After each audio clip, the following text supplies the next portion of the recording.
Buenas noches, Iglesia de Cristo. Y la Iglesia de Cristo está muy vergonzosa, así que vamos a saludarla de vuelta. Buenas noches, Iglesia de Cristo. ¿Quiénes de ustedes han encontrado, y levante su mano, del lado del hijo menor del hijo pródigo, a veces en su vida? ¿No? El que se fue de la casa y después volvió, obviamente avergonzado. Y digan también quiénes han estado del otro lado de la casa del hijo pródigo, como el hermano mayor, mirando, enojados, porque veíamos que la gracia de Dios hacía milagros y a nosotros nos molestaba. Muchas veces me ha pasado estar en estos estados y creo que todos nosotros en algún momento de nuestra vida vamos a estar de un lado o del otro. Y no sé en qué estado está usted esta noche, pero sin duda el Señor va a hablar a nuestros corazones. Hoy tengo una palabra que el Señor me trajo durante algunos meses, porque hace bastante tiempo que no ocupaba una plataforma como esta, y todo nació cuando estaba recordando uno de los libros que leí en mi adolescencia, un libro que quizás alguno leyó. No me mire con cara rara si usted no lo conoce, porque es un libro conocido a nivel mundial. El arte de la guerra de Sun Tzu. No lo leyeron. ¿Alguien lo escuchó por lo menos en su vida? Bueno, algunos me dijeron que sí, gracias. El arte de la guerra de Sun Tzu es un libro que fue escrito aproximadamente en el siglo V a.C., o sea, tiene mucho tiempo. Durante décadas y décadas, durante miles y miles de años, este libro fue un consejo para la guerra de aquellas personas que estaban en alguna encrucijada bélica. Es un libro muy consultado, es un libro del saber general, y es un libro que incluso en el día de hoy se utiliza mucho, como si fueran los proverbios de la Biblia. Para conocer sabiduría se utiliza mucho para leer metafóricamente a veces el arte de la guerra, sino que a veces se utiliza mucho en el ámbito de las finanzas, en el ámbito del trabajo. Es un libro recomendable y da consejos realmente sabios cuando uno los une con los proverbios y encuentra que el proverbio muchas veces nos dice lo mismo, aconseja sobre la guerra también. Y yo me quedé pensando en una ocasión y dije, capaz que usted no se hace esa pregunta, pero yo me las hago. Si Jesús escribiera un libro del arte sobre la guerra, ¿qué nos diría? ¿Qué diría Jesús acerca de este carácter? ¿Qué consejo nos daría? O sea, ¿por qué en vez de estar leyendo el libro de arte de la guerra, que bueno, no estoy leyendo la Biblia, que tiene consejos de sabiduría para la vida? Y ahí me encontré con un problemita, porque cuando Jesús se presenta y se lo presenta a lo largo de los años, no se lo presenta, y usted recordará bien, para la humanidad, para esta humanidad, como un Jesús bélico, un Jesús combatiente, un Jesús que venga a conquistar la opresión como pensaban los judíos en su momento, ¿no? La opresión romana, un Jesús que agarre una espada, una lanza, no ahora, sino en un futuro, pero no ahora. Y hay una característica que se le da a Jesús cuando se profetiza de él que va a venir sobre esta tierra, y dice que Jesús es el príncipe. No escuché. De paz. El príncipe de paz. Isaías 9:6. Leámonos juntos, por favor. Porque esta es la presentación de Jesús. Me imagino que durante cientos de años, aquellos que tenían acceso a las escrituras de aquel entonces buscaban a Jesús y tenían este recibimiento. ¿Lo leemos juntos? Este libro, les doy un dato de color, el libro de Isaías fue escrito aproximadamente en el año 700 a.C.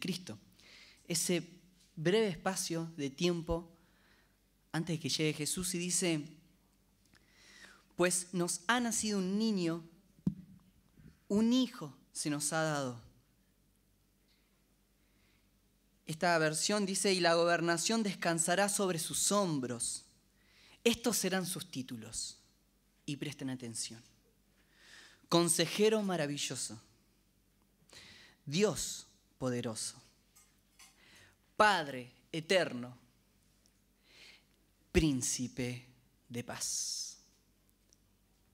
Jesús se nos presenta como el príncipe de paz. Entre paréntesis, mi intención era hacer un estudio sobre las distintas características del príncipe que se le da a Jesús. Se lo menciona como el príncipe de los pastores, como príncipe y Dios, príncipe y salvador, el guardián de nuestras almas, dice en 1 Pedro. Pero cuando llegué a príncipe de paz, me tuve que detener y vamos a lo que venimos a conversar en esta noche. Ustedes saben que cuando la palabra de Isaías nos dice príncipe de paz, utiliza una palabra que fue escrita en el hebreo, en el original, que es shalom. ¿Conocen esa palabra algunos, no? Aquellos que vieron en la serie de Chosen seguramente están más amigados. Cuando se encuentran dos judíos, ¿cómo se saludan? Shalom. ¿Qué significa shalom? No significa solamente paz. Significa más que paz. Significa armonía. Significa encuentro. Significa un momento de comunidad y paz. Jesús, el príncipe de paz. Jesús, el príncipe de Shalom. Jesús, el príncipe que vino a darnos esta armonía, esta paz, esta tranquilidad. Como cuando venimos del día estresado, ¿no? Del trabajo, de los llamados, de el conversar, de esto y lo otro, llegamos a nuestra casa y hay silencio y decimos, paz, armonía, encuentro. Y si ustedes me acompañan, vamos a ir al libro de... Vamos a ir al libro de Mateo, ¿sí? Mateo capítulo 2. Rápido, y no quiero ocupar mucho tiempo, vamos a leer del versículo 1 al versículo 12 de Mateo. ¿Por qué? Porque en este momento que vamos a leer ahora es la presentación de este príncipe de paz a las naciones de forma física. Comienza ese momento tan esperado por la historia, por los profetas, por el pueblo de Israel, en el que Jesús venía a liberar, a ser un príncipe de paz. Si me acompañan a leerlo, lo vamos a leer rápido para no profundizar tanto, porque tenemos otros puntos que tocar, ¿sí?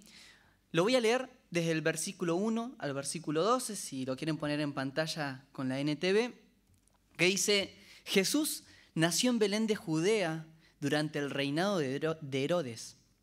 Por ese tiempo, algunos sabios de países del oriente llegaron a Jerusalén y preguntaron, esperen, sabios del oriente. En otras versiones se lo llama ¿cómo? Más fuerte, ¿no? Fuerte. Magos. Son los que acostumbramos en enero, ¿no? Sí. A ser los famosos Reyes Magos. Ahora, ¿los Reyes Magos quién eran en realidad? Los Reyes Magos entienden muy bien, aquellos que son mucho más estudiosos que yo, que los Reyes Magos eran, la mejor forma de explicarlo, que eran astrólogos persas. ¿Sí? Eran personas de la astrología, de la sabiduría, del conocimiento. Que lo sorprendente, y esto comienza ya la palabra a hacernos ruido, porque este tipo de ciencia, de magia, de entendimiento, estaba prohibido en la Biblia. Recordarán ustedes que, por ejemplo, si quieren leerlo, en Deuteronomios 18:10 nos prohíbe este tipo de prácticas. En Isaías 47:13 hay una descripción muy interesante de cómo el Señor confronta al pueblo de Israel y a Persia y les dice, pregúntenle a sus magos. Y dicho sea de paso, esta palabra que se utiliza como sabios del Oriente se suele utilizar cuando recuerdan esas personas que a Daniel lo acusaban, porque Daniel leía, porque Daniel oraba. ¿Se acuerdan? Esos mismos. Ahora, el Señor utiliza ese tipo de personas para presentarles a Jesús. Y esto es muy interesante porque donde estamos leyendo ahora tenemos 3 personajes importantes. Los sabios del Oriente o los Reyes Magos, como más les guste llamarlos, que ya los presentamos. Sigamos. Estos llegaron a Jerusalén y preguntaron, versículo 2, ¿dónde está el rey de los judíos que acaba de nacer? Vimos su estrella mientras salía y hemos venido a adorarlo. Cuando el rey Herodes oyó esto, se perturbó profundamente, igual que todos en Jerusalén. Personaje 2 de este momento, Herodes. Herodes era un tipo bastante complicadito. Herodes el Grande. Ya el nombre te dice todo. El ego estaba por allá arriba. Y créanme que los historiadores como Josefo lo describen bastante bien. Era una persona que su afán por ser el rey y que nadie le robe el trono lo volvió tan loco que mató a sus 2 hijos. En serio. Porque él era fanático de su trono.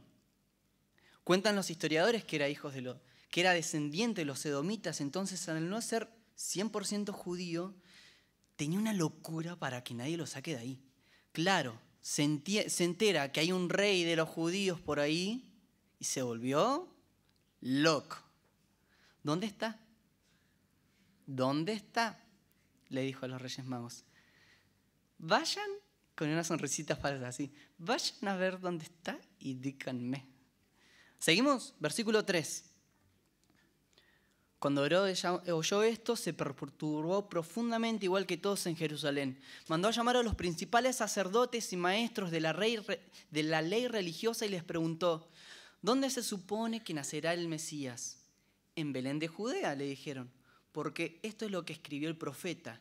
Y tú, Belén, en la tierra de Judá, no eres la menor de las ciudades entre las ciudades reinantes. De Judá, de ti, saldrá un gobernante que será el pastor de mi pueblo Israel. Recién acabamos de leer los terceros personajes de esta historia. ¿Quiénes eran? Sacerdotes y escribas.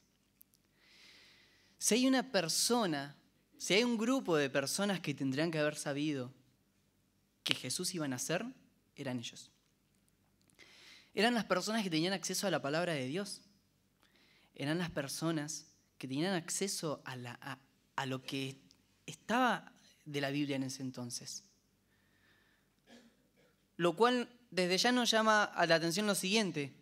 Hay un pecado que solo cometen las personas que leen la Biblia o que conocen la Biblia y es desoírla. Cuando no prestamos atención a lo que sabemos, es un pecado grave. Y acá, este grupo de personas dejó de lado lo que las escrituras les decían, incluso sabían, porque le respondieron muy bien a Herodes, y quienes cumplieron con el trabajo, ¿quiénes fueron? Los magos del Oriente. Versículo 8. Vayan a Belén, busquen al niño con esmero, cuando lo encuentren, vuelvan y díganme dónde está, para que yo también vaya y lo adore. Después de esta reunión, los sabios siguieron su camino y la estrella que habían visto en el oriente los guió hasta Belén. Iban delante de ellos y se detuvo sobre el lugar donde estaba el niño. Cuando vieron la estrella, se llenaron de alegría. Entraron en la casa y vieron al niño con su madre, María, y se inclinaron y lo adoraron. Luego abrieron sus cofres de tesoro y le dieron oro, incienso y mirra, un regalo para reyes. Cuando llegó el momento de irse, volvieron a su tierra por otro camino, ya que Dios les advirtió en un sueño que no regresaran a Herodes. Esto simplemente es la presentación para para llevarnos a 3 preguntas muy sencillas que quiero que reflexionemos hoy y que nos llamemos cada uno.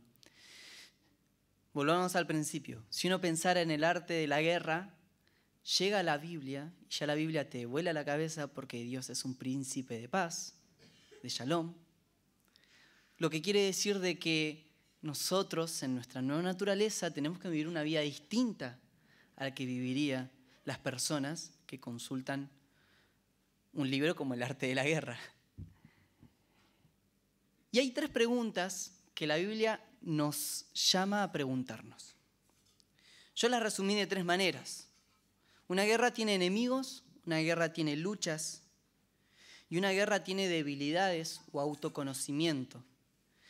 Y la Biblia sobre lo que dice es lo siguiente, Mateo 5:44. La primera pregunta que quiero hacerles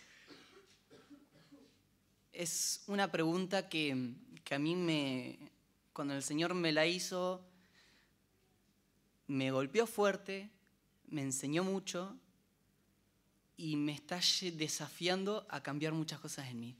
La primera pregunta que uno se tiene que hacer con este príncipe de paz y que el Señor te hace es, ¿quiénes son tus enemigos? Ya sabemos cuál es la respuesta más simple, ¿no? Tus enemigos son Satanás, la carne, el mundo. Pero yo te quiero preguntar más allá. O sea, vos en tu vida, día a día, todos los días, ¿quiénes son tus enemigos? A medida que transitamos la vida nos encontramos a veces enemigos de personas que nos pueden desear el mal. Personas que se enojan con nosotros, personas que les molesta el triunfo, personas que simplemente porque sí eligen lastimar, personas que se convierten en enemigos. Y miren lo que dice Jesús en Mateo 5:44.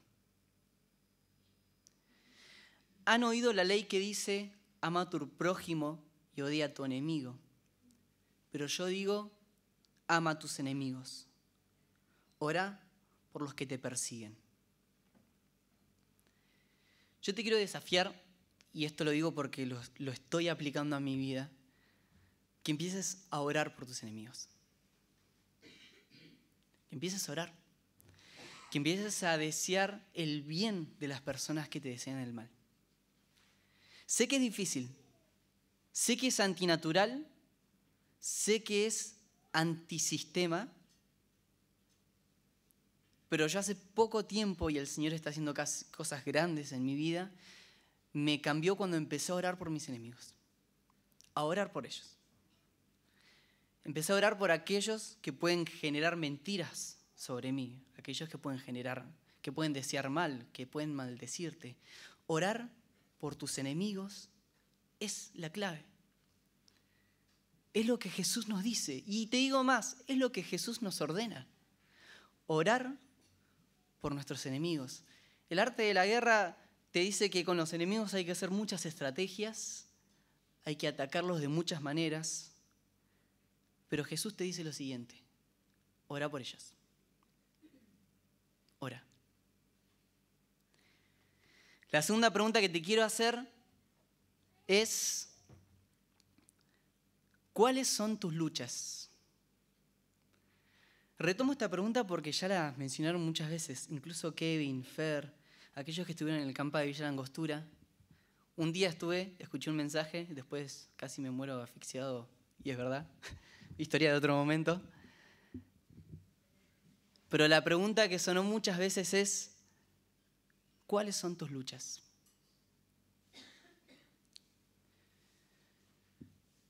Kevin nos está dando una serie de mensajes que está basado en los unos a otros, las acciones de unos a otros.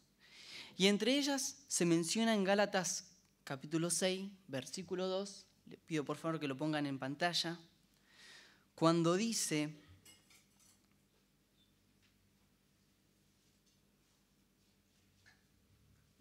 ayúdense a llevar los unos las cargas de los otros y obedezcan de esa manera la ley de Cristo. Entonces, pocas veces nos preguntamos, ¿por qué estás luchando hoy en día? ¿Cuáles son tus luchas? ¿En qué te puedo ayudar? ¿O me puedes ayudar? Recordarán ustedes que en Éxodo 17, cuando Moisés, esto ya lo mencioné en otros mensajes, pero es muy importante, Moisés se encuentra sobre el monte en el cual si él oraba, el pueblo tenía victoria. Y en un momento dice que se empieza a cansar. Por lo tanto, hay dos personas que le sostienen los brazos, lo sientan en una piedra, le sostienen los brazos y lo acompañan en su lucha. Metafóricamente en esta lucha de oración fuerte, lo cual no significa que hay muchas luchas que no las vamos a poder llevar solos. Hay luchas que vamos a necesitar de personas y necesitamos esto, de iglesia, de células en casa, de células y momentos de hablar de Cristo, de encuentros, de comida, de un mensajito, de una llamada. Hay algunos que somos más difíciles de hacernos llegar, ¿no? Aún así, la iglesia tiene que ir adentro, romper barreras. Recordarán aquellos amigos del paralítico cuando Jesús estaba haciendo milagros, que él no podía solo, obviamente no iba a llegar nunca a Jesucristo por sus propios medios. Y tenía amigos que, ¿qué hicieron? Rompieron los techos. Fila 9 sacó hace poquito este tema, ¿no? Rompiendo los techos, rompe techos. Esa es la iglesia de Cristo que necesitamos. Que lleven las luchas los unos a los otros. Esto no es poca cosa. Entonces la primera pregunta, ¿cuál era? ¿Quiénes son tus enemigos? ¿Cuáles son tus luchas? Y la tercera pregunta que les voy a hacer en esta noche es,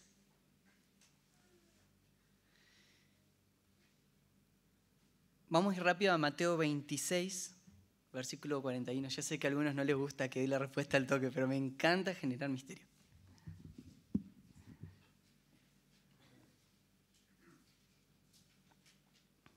Mateo 26, versículo 41 al 46.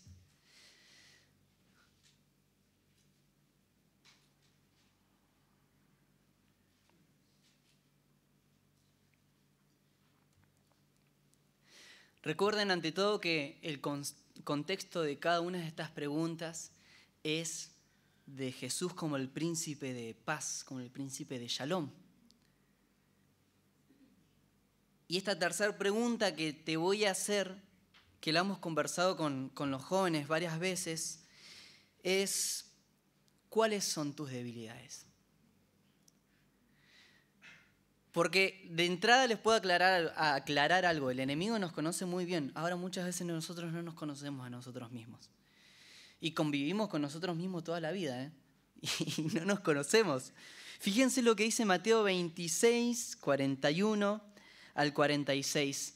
Dice Jesús, velen y oren para que no cedan ante la tentación. Porque el espíritu está dispuesto, pero el cuerpo es débil. Entonces Jesús los dejó por segunda vez y oró, Padre mío, si es posible que pase esta copa, a menos que yo la beba, entonces hágase tu voluntad. Cuando regresó de donde estaban ellos, los encontró dormidos porque no podían mantener los ojos abiertos, así que fue a orar por tercera vez y repitió lo mismo. Luego se acercó a sus discípulos y le dijo, adelante, duerman, descansen. Pero miren, ha llegado la hora y el Hijo del Hombre es traicionado y entregado entre manos de pecadores. Como dijo Jesús, oren para que no cedan ante la tentación, porque el espíritu está dispuesto, pero el cuerpo es débil.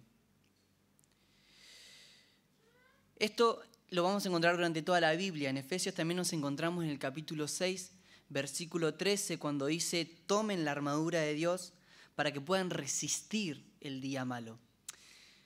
Me encanta cuando en Efesios dice resistir el día malo. Quiere decir de que si hay días malos, hay días buenos. Si hay días buenos, hay días malos.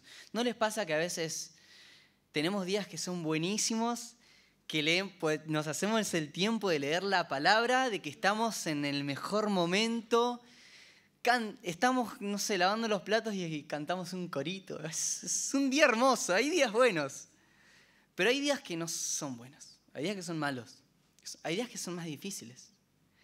¿Y qué nos dice el Señor en Efesios? Tomen la armadura de Dios, para que los días malos, ¿qué pasa? Resistan. Resistan en los días malos. Velen, oren, para que no entren en la tentación. Me imagino a Jesús haciendo esta imagen, ¿no? De que la tentación siempre va a estar. O sea, siempre que estemos en esta tierra, en este cuerpo, vamos a tener tentación porque tenemos 2 ojos, porque tenemos 2 manos, porque tenemos, no sé, una panza que le gusta comer. Tenemos tantas cosas que van a guiarnos, que van a tentarnos siempre, pero no entren. Se puede pasar por afuera, pero no hay que entrar. Para entrar es un espacio físico, ¿no? Que se ocupa, pero Jesús dice no entren, velen, velen. Santiago capítulo 1, versículo 12 dice: Dios bendice a los que soportan con paciencia las pruebas y las tentaciones, porque después de superadas recibirán la corona de Dios que ha prometido a quienes lo aman. Cuando sean tentados, acuérdense de no decir: Dios me está tentando. Dios nunca es tentado a hacer el mal y jamás tienta a nadie. La tentación viene de nuestros propios deseos, los cuales nos seducen y nos arrastran. De esos deseos nacen los actos pecaminosos y el pecado, cuando se deja crecer, da a luz la muerte. Recordarán también al apóstol Pablo, ¿no? Aquella persona que fue una de las personas más influyentes del Nuevo Testamento, si no ser el más influyente después de Jesús. Escritor de 12 o 13 libros. Y dice: ay de mí, que lo que no quiero hacer, eso hago. Ahora, si Pablo dijo eso, ¿qué nos queda a nosotros, no?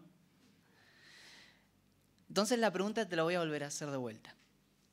¿Cuáles son tus tentaciones? Porque es claro que lo que a usted le puede tentar, a mí no. Y viceversa. ¿Cuáles son tus tentaciones? Porque el enemigo nos va a venir a buscar en los momentos en que estemos más débiles. Y te digo más, va a insistir. Y después de eso, va a volver a insistir. Y después de eso, va a volver a insistir. Lo cual nos lleva a pensar de que una victoria un día no significa una victoria el día de mañana. Entonces, vuelvo a hacer la pregunta. ¿Cuáles son tus tentaciones? O dicho de otra forma, ¿cuáles son tus debilidades? En este arte, ¿no? de la guerra, del rey de paz, el consejo de Jesús es que velemos, que oremos, que resistamos, que el Señor nos da todas las herramientas para vencer el día malo, que muchas veces en las luchas, en las tentaciones, vamos a recibir acusaciones. Y vamos rápido, por favor, a Apocalipsis capítulo 12, versículo 10, porque este punto es muy, muy importante, es muy chiquitito, pero es muy importante. Fíjense algo súper interesante que también el Señor me mostró durante este mes. Apocalipsis nos cuenta algo que va a suceder pronto.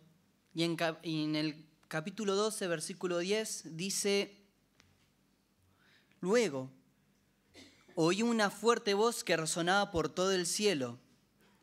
Por fin ha llegado la salvación y el poder, el reino de nuestro Dios y la autoridad de su Cristo. Pues el acusador de nuestros hermanos, el que acusa delante de nuestro Dios día y noche, ha sido lanzado a la tierra. ¿Saben que Satanás puede mencionar nuestro pasado, pero jamás va a poder predecir nuestro futuro? ¿Y qué cantamos hace unos momentos? Soy nueva. ¿Quién lo declara? Dígalo más fuerte. Si viene Juan Pepito a declarar cosas del pasado, no tiene valor. Porque ¿quién lo declara que somos nueva criatura? Jesucristo. Cuando estamos en Cristo somos nueva criatura. ¿Y saben qué está pasando en otro plano que del cual no somos conscientes? Hay una guerra espiritual donde hay un acusador que dice la palabra que de día y de noche está señalando a los hijos de Dios. Y dice, mirá, ¿se acuerdan ese momento en el cual antes, cuando inicia Job, que se encuentra Satanás, se presenta delante de quién? De Dios, de Jehová, y dice, ahí está la acusación. Le dice Dios, ¿dónde está? ¿Viste a mi siervo Job? Sí. Yo me imagino esas acusaciones de Satanás en un plano paralelo sobre cada uno de nosotros muchas veces. Ahora, si hay un acusador, hay un abogado. Y saben que tenemos un abogado, ¿no? A Jesús, que para que lo sepan es el hijo del juez. Entonces, tenemos un abogado en el cual cada vez que el acusador se presente a señalar un pasado nuestro, van a verlos a través de Cristo. Y todas las cosas pasadas ya no existen. Ya no existen. Por eso nuestras luchas, yo te lo vuelvo a preguntar, ¿cuáles son tus luchas? Yo te vuelvo a preguntar, ¿cuáles son tus debilidades? Y te vuelvo a preguntar, ¿quiénes son tus enemigos? Si nosotros respondemos a estas 3 preguntas, vamos a tener una ventaja muy grande, créanme, para superar el día a día. Antes de irnos, yo quiero recordarte de que si todavía no conoces a Jesús como abogado, como intercesor por nosotros, que lo tomes en cuenta. Si todavía la conciencia te está acusando de cosas del pasado, tenés que conocer a Jesús como abogado. Si todavía hay muchas cosas que arrastrás de una vida vergonzosa, buscá al abogado. Y esto no es un contrato temporal, es un contrato eterno gratis con el mejor abogado. Nada nos puede condenar, nada más nos puede buscar, nada más nos puede arrastrar en el pasado. Hay un abogado. Todas las cosas son nuevas.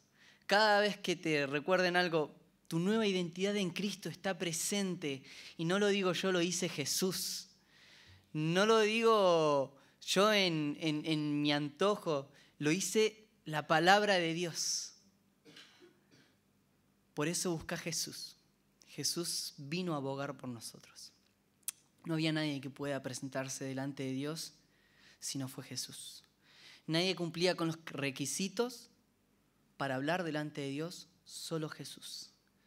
Jesús vino a salvarnos. Jesús sabía que no íbamos a poder jamás borrar nuestro pasado, pero Jesús sí vino a hacerlo.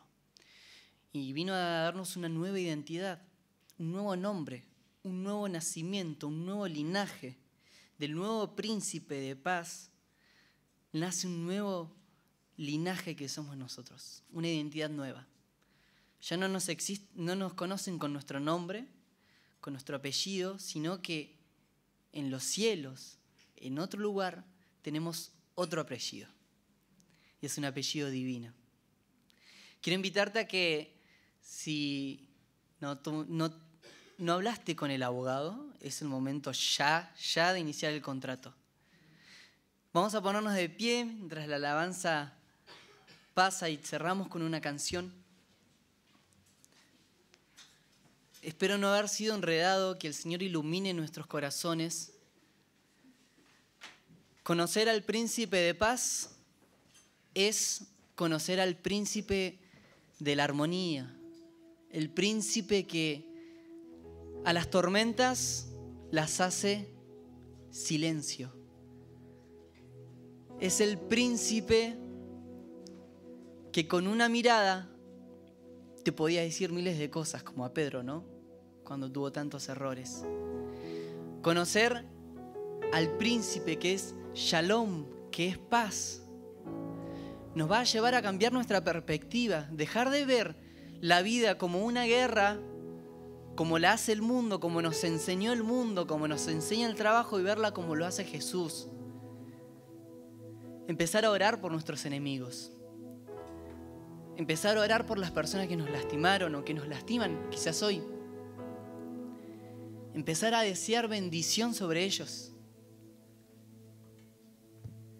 Empezar a ver que nuestras luchas ya no estamos solos. Jesús nos dio una iglesia, nos dio el Espíritu Santo sobre todo. No estamos solos, quizás necesitamos amigos que rompan techos y no estamos solos. ¿Cuáles son tus luchas? Quizás tus debilidades también te acosan. Quizás no las conoces, entonces caes y caes y caes. El Señor nos dice, hay que conocernos, saber cuál es el día malo, cuál es el día bueno, cuáles son tus concupiscencias. Porque abogado tenemos, un abogado que borra el pasado, que nos da un nuevo nombre, que nos da un nuevo nacimiento. El príncipe de paz ha llegado y ha llegado para quedarse. Por lo tanto, si no conoces al príncipe de paz, si no hablaste con este abogado que eternamente te está y te va a proteger, ya es el momento. Jesús es el abogado por nosotros. Jesús todavía nos está buscando. Su gracia vino a buscar cada persona, cada momento, cada lugar.